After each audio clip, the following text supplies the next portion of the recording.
बिस्मिल्लाहिर्रहमानिर्रहीम। अस्सलाम वालेकुम दोस्तों, कैसे हैं? खैरियत से हैं? अल्लाह ताला आपको अपनी ज़ुबान में रखे, अल्लाह ताला आप पर अपना करम फजल फरमाए, खुश रहें, आबाद रहें, अपने दोस्त अपने भाई को दुआ में याद रखें। दोस्तों वेलकम करता हूँ मेरे चैनल ब्रेड जोन पर। दोस्तों आज की वीडियो जो है वो एक भाई का सवाल है, इंशाल्लाह वो सवाल भी मैं यहाँ पे हाईलाइट कर दूँगा और वीडियो शुरू से लेकर आखिर तक देखा करें। जो दोस्त मेरे नए हैं मेरे चैनल पर, उन तमाम दोस्तों से मेरी गुजारिश है कि चैनल को ज़रूर सब्सक्राइब करें, साथ बेल आइकन को भी दबा दें ताकि जो भी मैं तीतर के हवाले से वीडियो अपलोड करता हूँ उसका नोटिफिकेशन आप दोस्तों तक पहुँच जाए। वीडियो ज़्यादा से ज़्यादा शेयर किया करें। अल्लाह ताला आपको खुश रखे, आबाद रखे। तो आएँ वीडियो को शुरू करते हैं।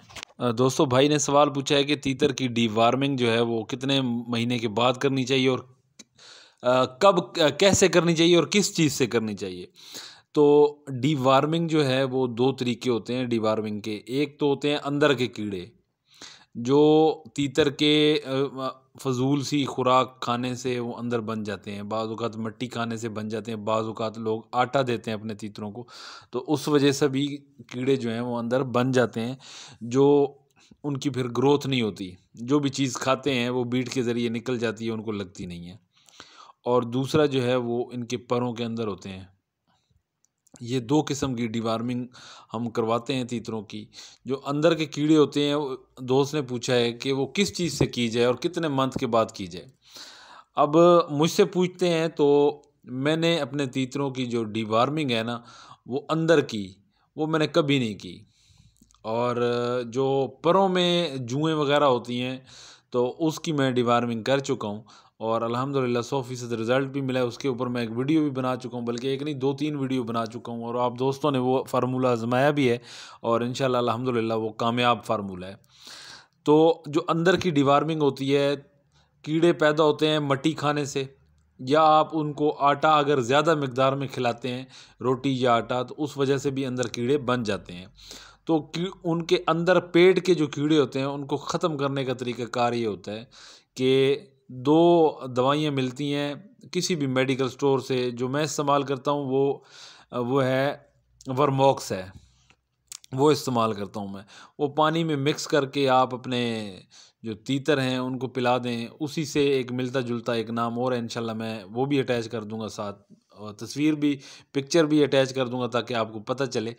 एक तो वर्मोक्स है, एक और भी है, वो भी इंशाल्लाह मैं अटैच कर दूँगा। और वो आप पानी में अपने तीतरों को पिलाएँ, इंशाल्लाह जो अंदर कीड़े होंगे ना वो साफ़ हो जाएँगे। और इनका महीना नहीं होता। अगर आप चाहते हैं कि यार मैं आपको लगे कि इनके अंदर कोई मसला मसाइल चल रहा है, तो फिर आप उनकी डीवार्मिंग करें, अदरवाइज़ ये चीज़ें इनको देने की नहीं होती। हाँ, अलबत्ता जो बाहर वाले कीड़े जो होते हैं ना, जो जुएँ टाइप जो हैं परों के अंदर घुस जाती हैं और खून चूसती हैं, उसकी वजह से भी जो है आपके तीतर का जो है वो ग्रोथ ठीक तरीके से नहीं होती। तो उसका भी एक बहुत ही आसान तरीका है, वो भी मैं बता चुका हूँ आपको। कोपेक्स पाउडर मिलता है, वो आप रेत के अंदर, मिट्टी के अंदर मिला दें और वो मिट्टी अपने तीतरों को दें खेलने के लिए। इंशाल्लाह जैसे उसमें खेलेंगे बिल्कुल ठीक हो जाएँगे। और एक फ़ार्मूला ये है कि मोर्टीन जो पाउडर मिलता है, 1 चम्मच मोर्टीन पाउडर ले लें और गोबर की राख ले लें, और 1 किलो गोबर की राख ले लें और 1 किलो आम मिट्टी ले लें। वो ये चीज़, तीनों चीज़ें आपस में मिक्स कर लें। मिक्स करके अपने तीतरों को दें। इंशाल्लाह जैसे ही तीतर आपका बीच में खेलेगा, जितने भी परों के अंदर कीड़े मकोड़े हैं वो इंशाल्लाह बिल्कुल ख़त्म हो जाएँगे। उम्मीद करता हूँ दोस्तों वीडियो आपको पसंद आएगी। वीडियो पसंद आए तो इसको ज़्यादा से ज़्यादा शेयर किया करें। आपके शेयर करने से किसी दूसरे भाई का फ़ायदा हो जाएगा। अल्लाह ताला आपको खुश रखे, आबाद रखे। अपने दोस्त अपने भाई को दें इजाज़त। अल्लाह हाफ़िज़।